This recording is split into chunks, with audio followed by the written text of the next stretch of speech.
परम सुखदम केवलम ज्ञानमूर्तिम्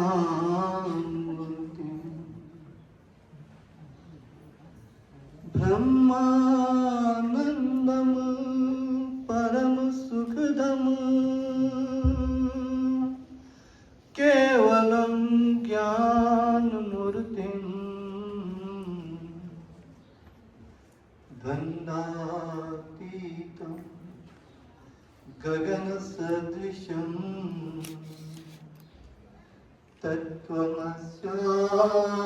तत्त्वमस्यादिलक्ष्यम् एकं नित्यं विमलमचलं सर्वधी साक्षीभूतं भावातीतं त्रिगुणरहितं सद्गुरुं तं नमामि सद्गुरुं तं नमामि सद्गुरुं तं नमामि सद्गुरुं तं नमामि गुरुपादोदकं पीत्वा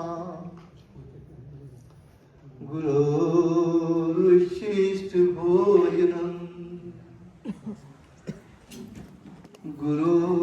गुरुपादोदकं पीत्वा गुरोरुशिष्टभोजनम् गुरुमूर्ति सदा ध्यानम् गुरुश्रोतं सदा जपे गुरुश्रोतं सदा जपे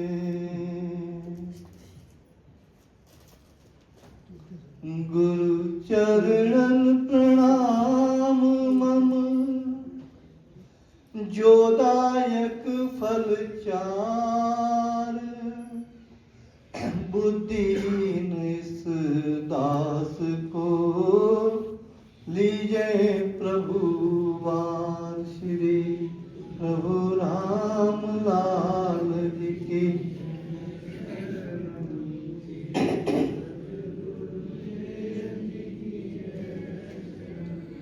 दास जान अपनाइए दास जान अपनाइए मुझ सा नीच न हो माटी तो कुछ चीज है मैं ना चीज हूँ तो श्री प्रभु राम लाल जी की जय शरण मेरे सतगुरुदेव जी की दास जान अपनाइए मुझ सा नीच न हो माटी तो कुछ चीज है मैं ना चीज हूँ तो श्री प्रभु राम लाल जी की जय शरणम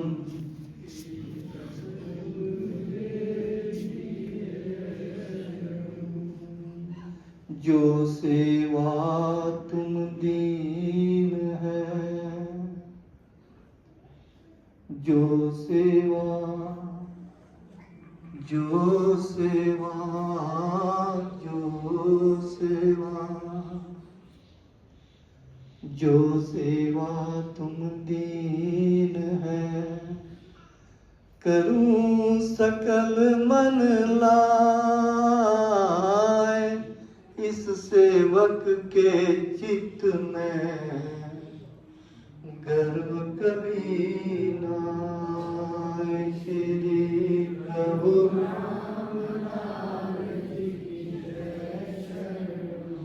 श्री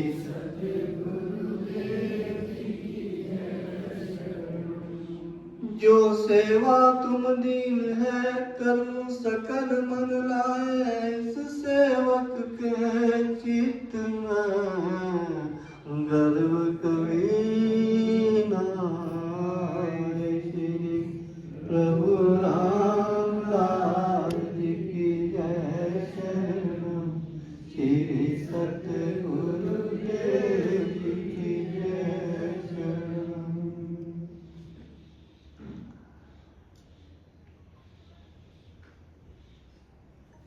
श्री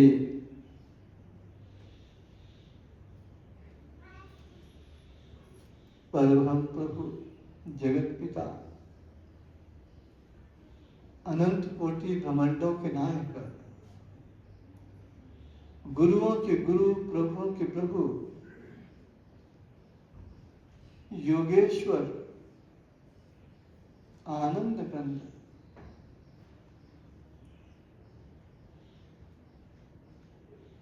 महाप्रभु श्री रामदास जी महाराज जी के पावन चरण कमलों में बैठी हुई उनकी प्यारी संगत को मेरा शत शत नमन है, हार्दिक अभिनंदन है, कोटिश कोटिश प्रणाम है और लाखों लाखों बधाइयां हैं कि आप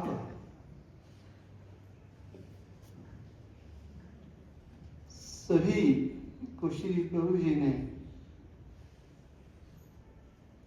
योग प्रेम भक्ति के महोत्सव में अपने चरणों में पहुंचा दिया।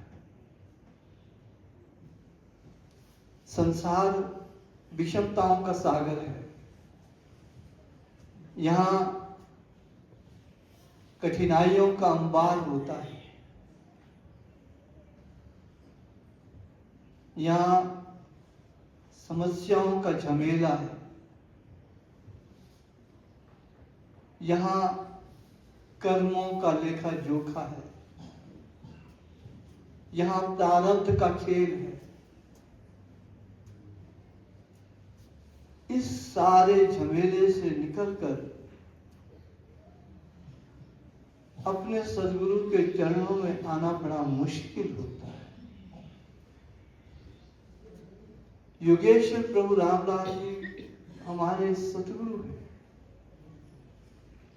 जगत गुरु हैं, महाप्रभु हैं, महादेव हैं, सर्वतारों के रूप है। ऐसे प्रभु के चरण कमलों में बैठकर उनको नमन करने का, उनकी गुणगान और महिमा को सुनने का सौभाग्य अगर मिलता है तो समझो कोई ना कोई पुण्य, कोई ना कोई कृपा हम सब पर हुई है,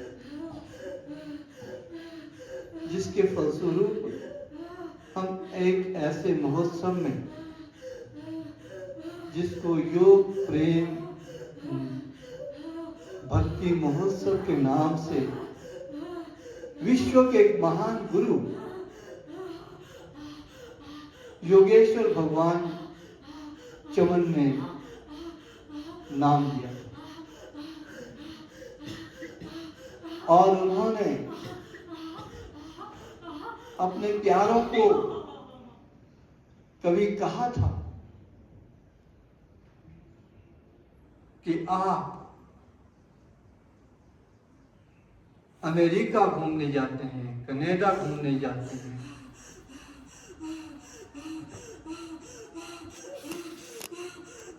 बेंगलोर घूमने जाते हैं, कसौली घूमने जाते हैं। हमारी कसौली तो रोहू है, आप वहां भी अपने प्यारों को उन्होंने ये बात कही कर। वो अंतिम पड़ाव है, अंतिम स्टेशन।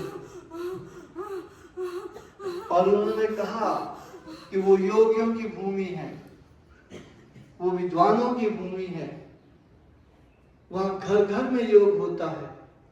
और कश्मीर के नीचे कोई जगह है सुंदर, तो वो रोहड़ू है। आप वहां जाइए और वहां देखिए कि वहां क्या हो रहा है।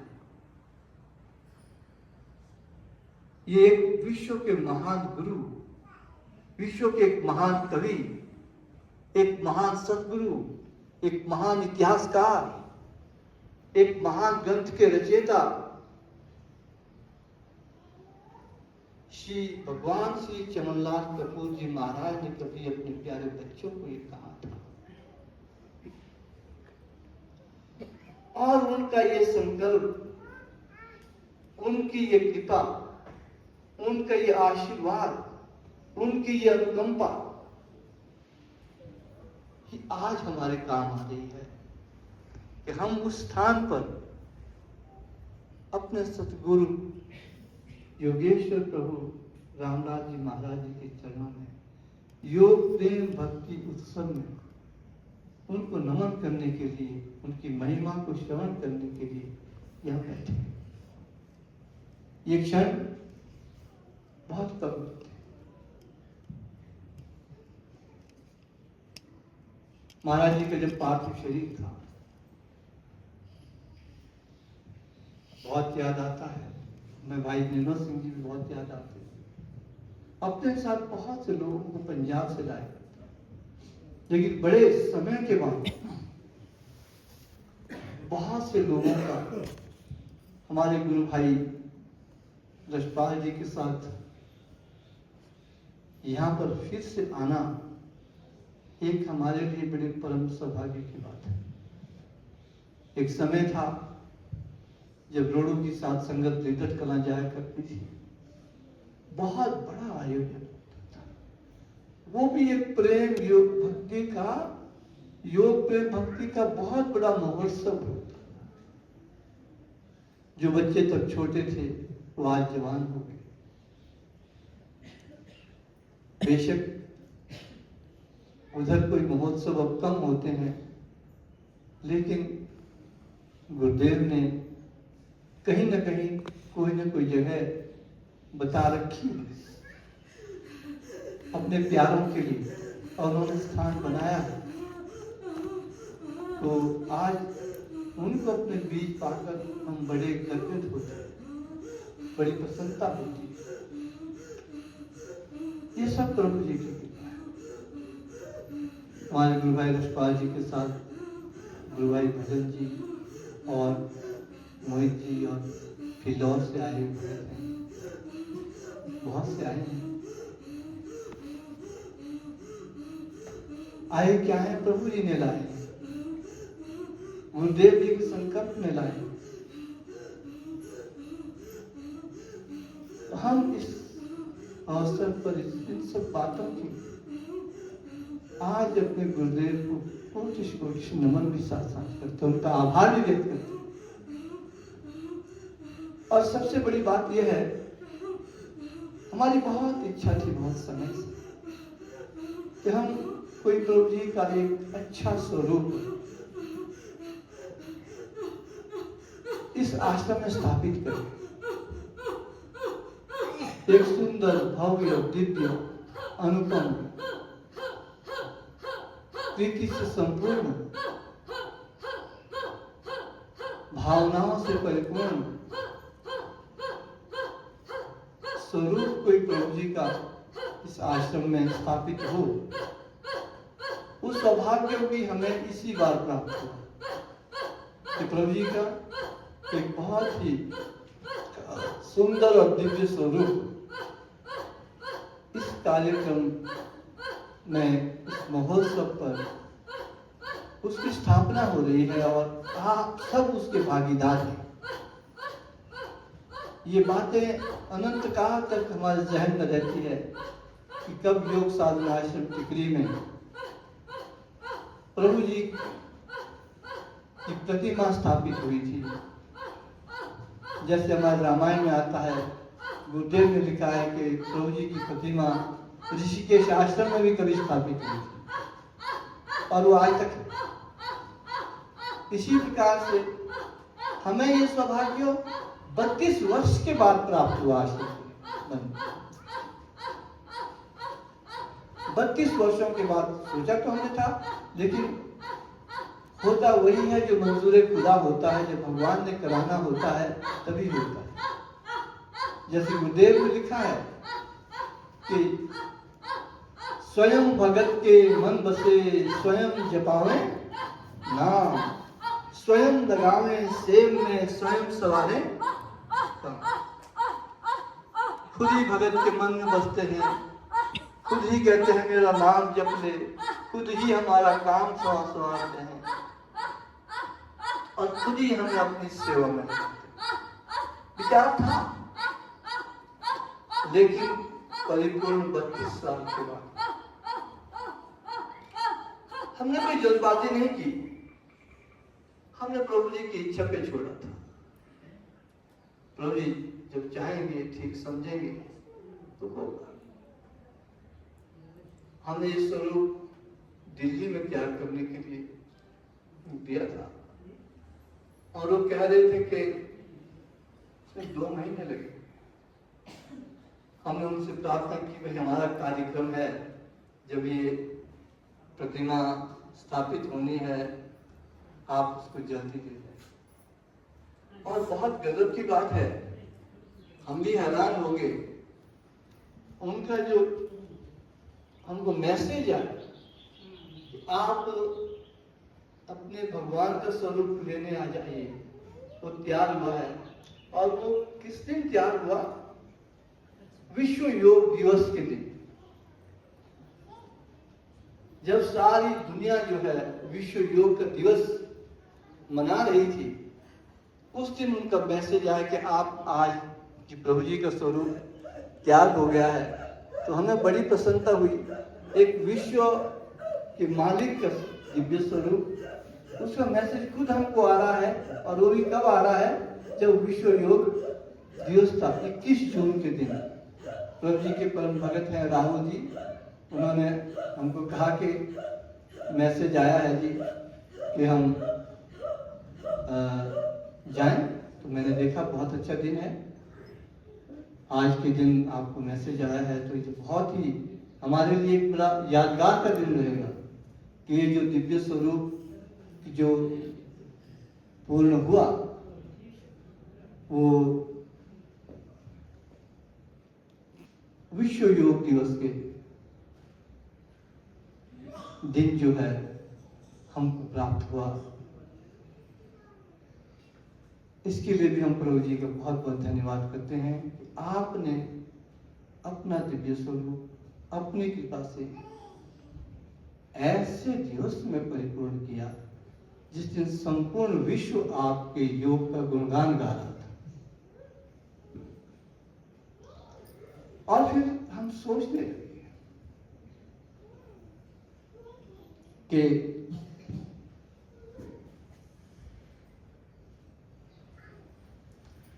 भाई इतने सालों में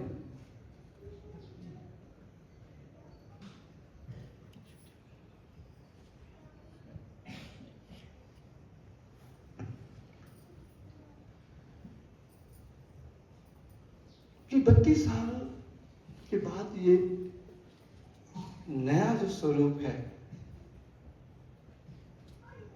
हमको प्राप्त हुआ, क्या इससे पहले नहीं प्राप्त हो सकता था? तो इस पर हम विचार करने लगे। तो एक बात हमको मिली, बड़ी नई बात, जिसे हमें पता नहीं था। जब हमने महर्षि काकभूषुंडी की भविष्यवाणी पढ़ी, उसमें एक जगह आता है कि 32 से 32 साल, 32.5 साल की उम्र के दौरान प्रभु जी ने अपना जो पहला शरीर था वो छोड़ दिया था।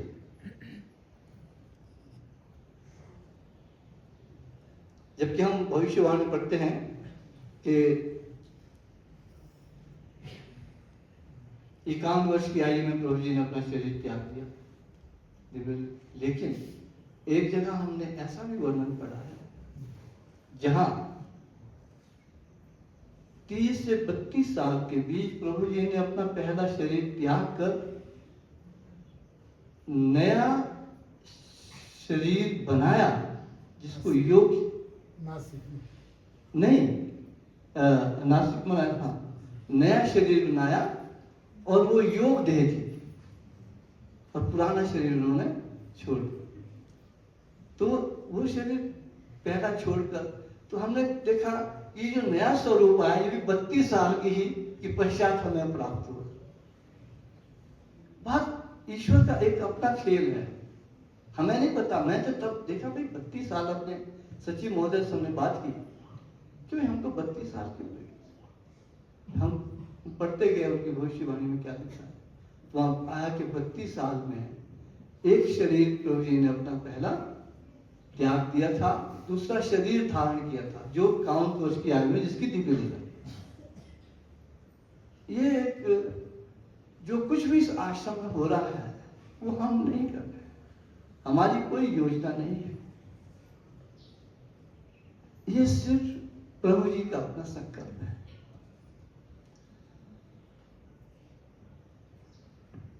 और संकल्प है योग के उद्धार का।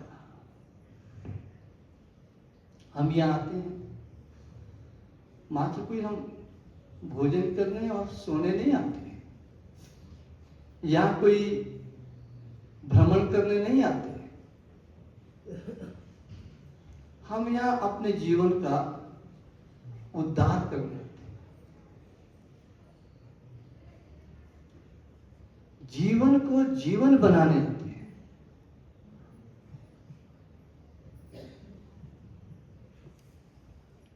जीवन मातम नहीं है, जीवन परेशानी नहीं है, जीवन दुख नहीं है, जीवन आनंद है। और वो आनंद योग में निहित है। जीवन एक मुक्ति है, जीवन बंधन नहीं है।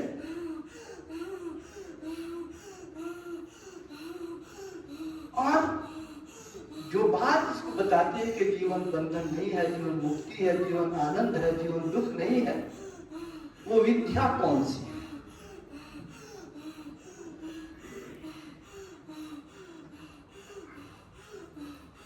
वो परिपाटी कौन सी है? वो धर्म कौन सा है? वो ज्ञान कौन सा है जो हमको उस तरफ ले जाए? तो वो सनातन धर्म में छिपे हुए योग का प्रतिफल हो सकता है। इसलिए हमारा जो यहाँ आना है, जैसे महाराज जी ने कहा कि आप रोड जाइए, वो योगियों की भूमि है, वो ऋषियों की भूमि है, वो विद्वानों की भूमि है, वो धरती पर स्वर्ग है।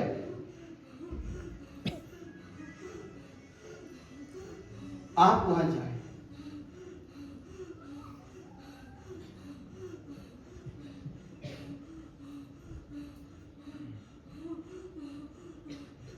तो वहां जाकर आपको खोजने पड़ेंगे कि यहाँ योगी कहाँ है, यहाँ विद्वान कहाँ है, यहाँ योगी कौन है, यहाँ विद्वान कौन है। उनसे मिलना पड़ेगा, उनसे संपर्क रखना पड़ेगा, क्योंकि गुरुदेव ने कहा है झूठा नहीं हो सकता।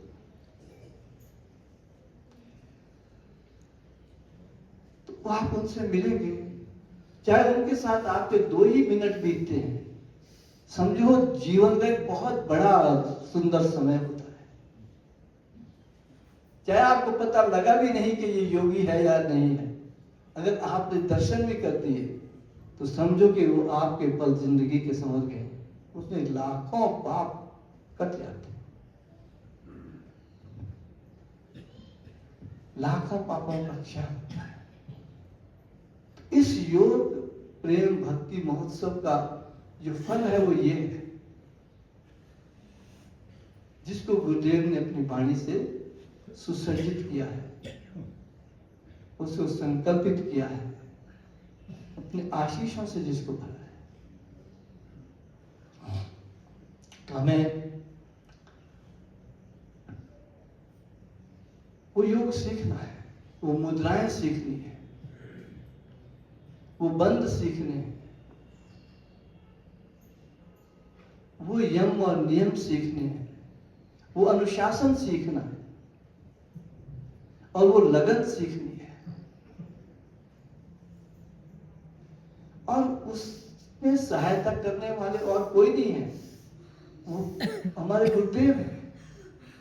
उन्होंने रास्ता दिया है, रास्ते के पत्थर और कांटे हटाना उनका काम, लेकिन उस रास्ते पर चलना और उस पर बढ़ना हमारा काम है। इस ध्येय को लेकर हम आगे बढ़ेंगे, निश्चय ही हम उस आनंद को, उस मुक्ति को, उस दुख के सागर को, उस जन्म मरण के चक्कर को पार करने में एक दिन सफल होंगे। यही आशाएं लेकर हम प्रभु जी से प्रार्थना करते हैं और आप सभी पे जो यहाँ आए हैं आपका धन्यवाद करते हैं कि आपके आने से हमारा उत्साह बढ़ा, आपके आने से, भक्तों के चरण पड़ने से ये धरा ऊर्जवान हो गई, ये धरा पवित्र हो गई। भक्तों के दर्शन करने से हम अभिभूत हो गए, हम आह्लादित हो गए और हमारा जन्म सफल हो गया आपके दर्शन से, आपके आने से। ये वातावरण प्रकाशमय हो गया, वातावरण योगमय हो गया, ये वातावरण भक्तिमय हो गया। आपके चरण यहाँ पड़ने से ये भक्तों के आने का एक फल होता है, भक्तों के दर्शन करने का एक प्रतिफल होता है और भक्तों के साथ रहने का एक सौभाग्य होता है, उसकी परम सौभाग्य होता है। प्रभु जी करे कि हम जो आपकी राह है उस पर हम आगे बढ़ते चले जाएं और गुरुदेव ने जो बताया है उसको अपने हृदय में रखें। कई बार गुरु की बात समझनी बड़ी मुश्किल होती है।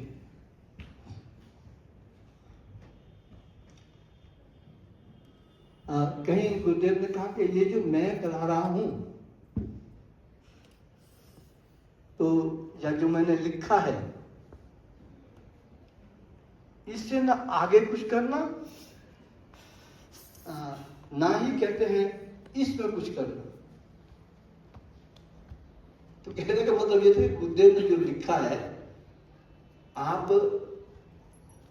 जो मैंने लिखी है पंक्ति, इसमें ऐड नहीं कर देना अपनी पंक्ति कोई, ना ही इसको काट कर कुछ अपना लिख देना था। ये नहीं लिखा कि इसके बाद आपने ज्ञान आगे बढ़ाना नहीं, कोई लिटरेचर नहीं लिखना। फिर तो ये होता कि जो ग्रंथ लिखे हुए थे हमारे ऋषि, उसके बाद दूसरा ऋषि तो कोई ग्रंथ ही नहीं लिखता। देख कई बार हम बात को उल्टा समझते हैं, तो इससे ज्यादा नहीं करना कुछ नहीं, जो मैंने कर दिया बस इतना बहुत है।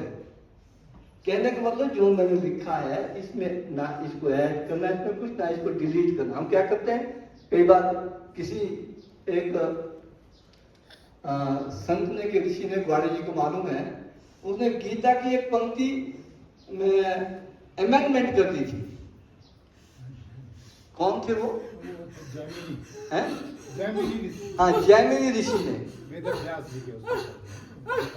हाँ, उन्होंने गीता के श्लोक को काट करके ये गलत है लिखा हुआ। उन्होंने ग्वाड़िया जी बता देंगे आपको ठीक से, उसको बदल दिया था। वो बात गुरु की ये थी कि इसमें ना ऐड करना, इसमें ना, इससे ना आगे इसमें बढ़ाना। तो भगत क्या समझते हैं, गुरु जी ने जो लिखा है उससे आगे नहीं करना कुछ नहीं, ना आरती कोई ज्यादा करना, ना कोई लिखना आगे, कोई समझने की ताकत। इसीलिए कहा है महाराज जी ने कि आप जाइए रोडू में, वहां विद्वान लोग रहते हैं, वो आपको समझा देंगे। हो सकता है कि मेरी बातें भी आपको समझ नहीं आई हो, तो वहां विद्वानों की धरती है, वो समझा सकते हैं कि आपने करना क्या, नहीं तो लकीर के फकीर हो जाएंगे। बाद में उसको जैमिनी ऋषि को माफी मांगनी पड़ी थी भगवान से कि गीता का एक शब्द बदल लिखा। हाँ, गुरुजी ने जो शब्द रामायण में लिखे हैं उनको नहीं बदल सकते। गुरुजी ने जो आरती लिखी है उनको नहीं बदल सकते, अपने तरफ से वहां नहीं डाल सकते कुछ। कहने का मतलब उनका ये था, ये नहीं था कि मेरी गुण गाथा आप करेंगे कुछ और मेरे बारे में, उसको नहीं करना आगे। तब तो फिर वो दोहा ही हटाना पड़ेगा, कौन सा, कि पृथ्वी को कागज करूं लेखिनी सब बनराई, धरती को कागज करूं लेखिनी सब बनराई, सात संबंध की मसी करूं गुरु गुरु लिखा न जाए। तो वो जो दुआ है उसको डिलीट करना पड़ेगा। गुरु की गाथा जितनी भी लिख सको, जितने भी कर सको, वो कर लेनी चाहिए। अब आप जब महाराज जी की बस्ती थी तो उस बस्ती पर गुरुदेव ने अपनी कृपा से मुझसे कुछ कविताएं लिखवाई थी और उस वो सारी कविताएं यहाँ पर चार्ट में पड़ी है। पीछे महाराज जी का जो दिव्य स्वरूप है इसके साथ दोनों तरफ बड़े चार्ट है। ये कविताएं मुझसे गुरुजी ने अपनी बस्ती पर लिखवाई थी और उस दिन मैंने गाकर साध संगत को सुनाई थी। उसमें इसमें एक लाइन है, महाराज जी के बारे में लिखा कि तू नहीं है किसी खंड का, तू नहीं है एक खंड का, तू चमन है ब्रह्मांड का। उनके बारे में लिखा था। पहले लाइन एक है कि बरसों रहने वाले तेरी बस्ती कैसे मनाऊं, शब्दों में न जो आए वो बात कैसे बताऊं। तू नहीं है एक खंड का, तू चमन है ब्रह्मांड का, तू नहीं केवल होशियारपुर का, तू साथी है बहुत दूर का। फिर गुरु है वो पूरे ब्रह्मांड के होते हैं, वो किसी एक जगह के नहीं होते। तू नहीं है एक खंड का, तू चमन है ब्रह्मांड का, तू नहीं केवल होशियारपुर का, तू साथी है बहुत दूर का। तो वो गुरु होते हैं और हमको ऐसे गुरु मिले हैं, ऐसे प्रभु मिले हैं जो घट घट में बसे हुए हैं और सबसे बड़ा उनका मंदिर हमारा अपना हृदय होता है। ईश्वर का सबसे महान मंदिर वो आपका और हमारा अपना हृदय है। ये जितना पवित्र होगा उतने प्रभु हमारे ज्यादा प्रकाशित होते हैं। तो प्रभु जी कृपा करें कि हम गुरुदेव चमन के जो विचार थे उनको ठीक ढंग से जीवन में समझ सके और अपने जीवन में उनको उतार कर अपने जीवन को सफल करें। बोल सच्चिदानंद महाप्रभु श्री रामदास पूर्ण पार ब्रह्म भगवान की